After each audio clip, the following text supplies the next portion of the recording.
do you mean? Well, it seems that wrong answers won't have any catastrophic consequences. Looks like we'll have to sit on these chairs and fulfill the prophecy. Everyone, I would like to suggest that we try some risky answers on our first attempt. Let's reserve our most confident answers for the second round. That sounds kind of smart, but why? Ah, I get what he means. If we do as he says, then we may be able to figure out how the puzzle works. I see! That makes a lot of sense. Mona, is there something wrong? You're not looking too good. Oh, are you hungry? I brought some snacks. Thank you for offering, Klee, but that's not quite it. While Albedo was checking just now, I gave my scryglass a spin hoping to find some information. But there's a strange aura to this place. It's almost as if someone has been staring at me as soon as we stepped foot in here. But if nothing here has actually been physically tampered with, then no. Could that person be?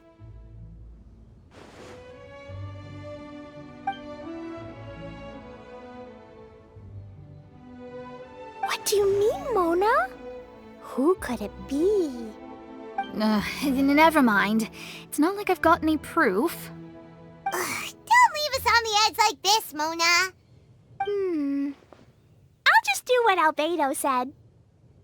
Yes, let's test the hypothesis together, Klee. Come on, join us, Mona. Oh, all right. Okay, then I'll answer the first question. If someone were to ask me to find a flower that is not of this world... You can do it, Sucrose!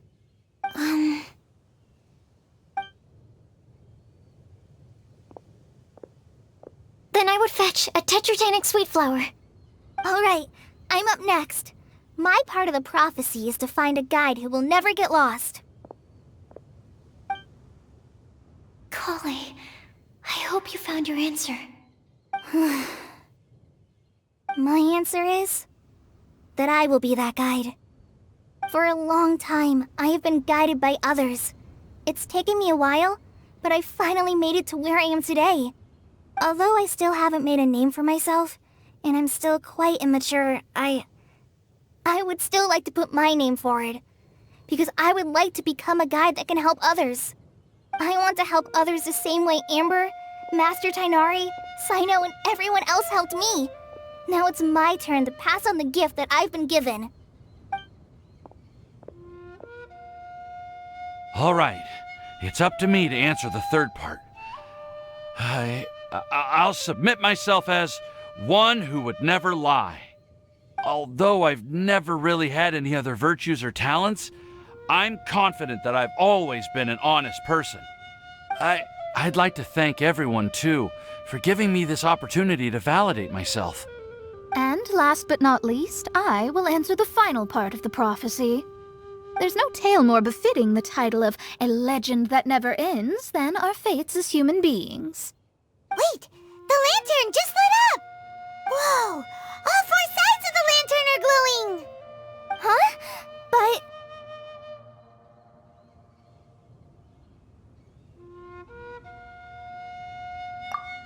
Kale, could I ask you to stand up for a second? Oh, alright.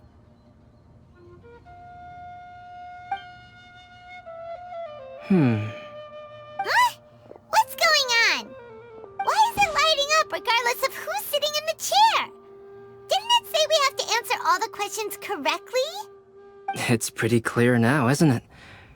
We've just proven that there is no right answer for this prophecy. No right answer? But how could that be? Although the instructions had come from an old and enigmatic prophecy, it is in fact nothing like the ancient mechanism that we had all imagined it to be. I believe the lantern only serves as a simple signal. And to think, I never expected you to actually find this place. What? There's someone else here? We meet again, traveler. Hey! You're that Outlander we met the other day at Good Hunter! It's all thanks to you that I was able to find this place. Good thing that you were too preoccupied with the prophecy to notice someone tailing you from the shadows. Oh, is that so? Then, why do I spy yet another person following in your shadow? Wait, really? There's no need for pleasantries. You should know I'm here for you. Is it just because I'm a visitor from abroad? I was there when you snuck your way into Marjorie's place. So you had your eyes on me even then, huh? That was 2 whole weeks ago, you know. It's hard not to notice you when I'm on duty every day. All right. In that case, I'll admit it. I was the person who slipped this prophecy into the storybook. Huh? But why? Then, does that mean this wasn't a real prophecy after all? Don't worry. Even though you probably have plenty of reservations about me, you can be sure that the prophecy is genuine. In fact, many of you here today may have heard the code name of the one who left the prophecy to me.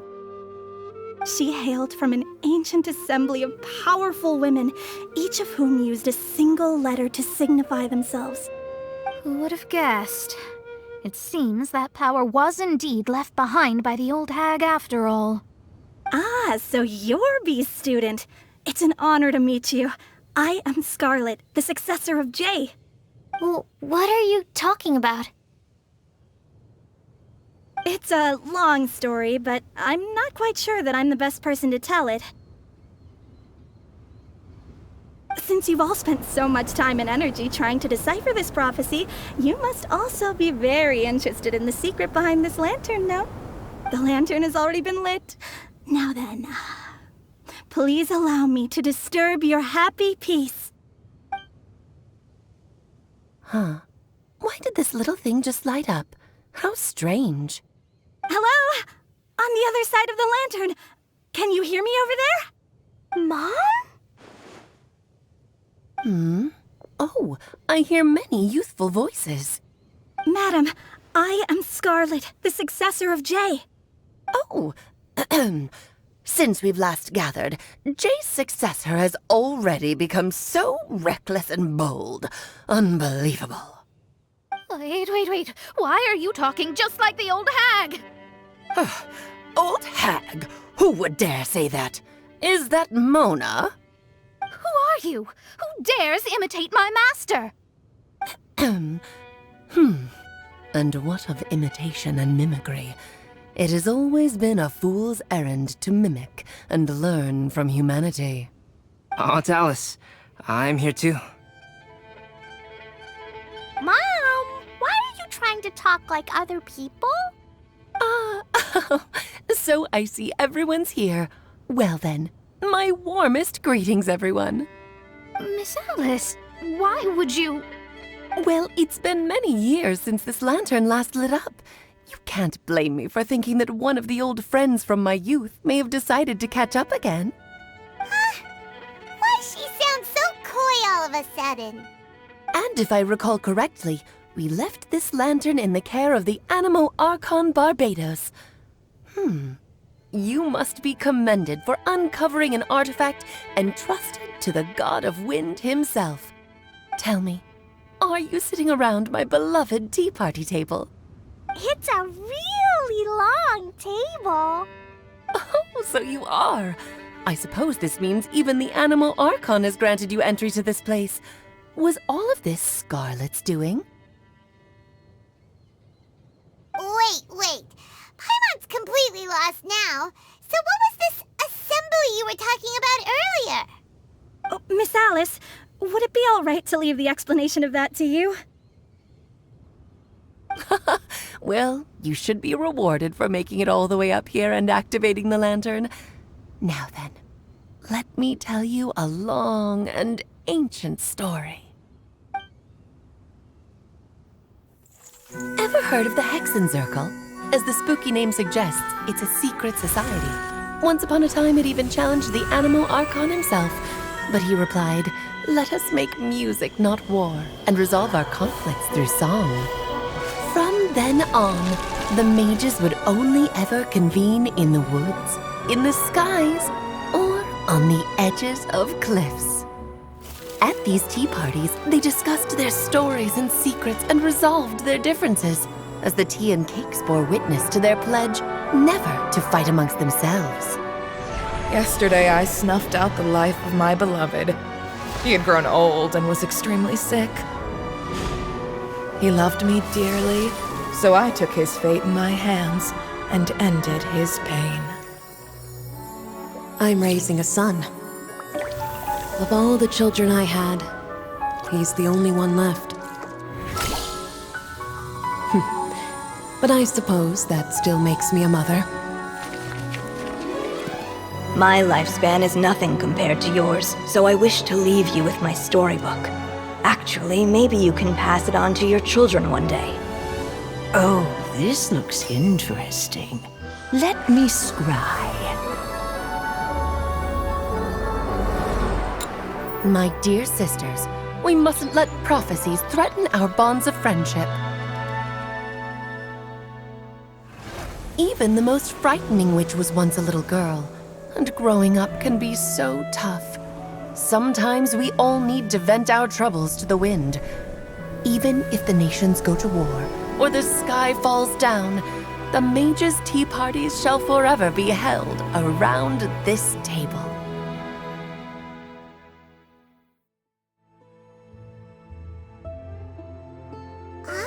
So this is where the legendary mages held their meetings! That's right. We often met here to chat and have tea. Then, what about the part saying that if we light the lantern of utmost joy, we'd receive a supreme blessing? About that. I never expected anyone other than Jay to actually read the full contents of that prophecy. It's a little embarrassing. The truth is, that prophecy was actually just a letter that we sent to Jay as a group the day before her wedding. So it was indeed written by all of you. I must thank you for resisting the urge to immediately reveal the truth to everybody, Albedo. Knowing you, you probably figured out everything the moment you laid eyes on the message. No, it took me a little longer than that.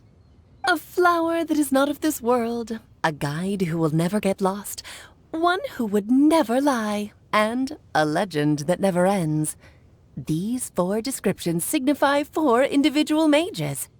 When a member of the organization had to leave the group to spend the rest of her days with her beloved, the other mages would write down this prophecy and send it to her to invite her for a final get-together. A flower that is not of this world signifies, of course, flowers that do not naturally exist in this world. This is the signature of our full name, Rhindaughter, also known as Gold. If there's anyone in this world who could create a flower species that does not yet exist, it would be her. The guide who will never get lost is N, otherwise known as Nicole. You may not have encountered her yet, but she is a truly extraordinary woman who has made this world's direction and order her subject of study. Some of you may be fortunate enough to have already heard her voice.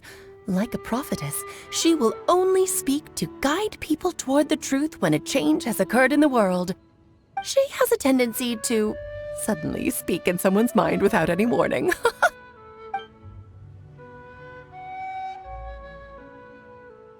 If one day you would be unfortunate enough to run into a truly dangerous situation, she may use her voice to guide the way forward for you.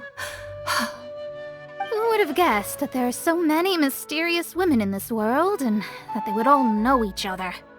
The one who would never lie is me. I hope no one would take offense. It's just that I, Alice, or A for short, have always had a soft spot for those with sincerity and candor.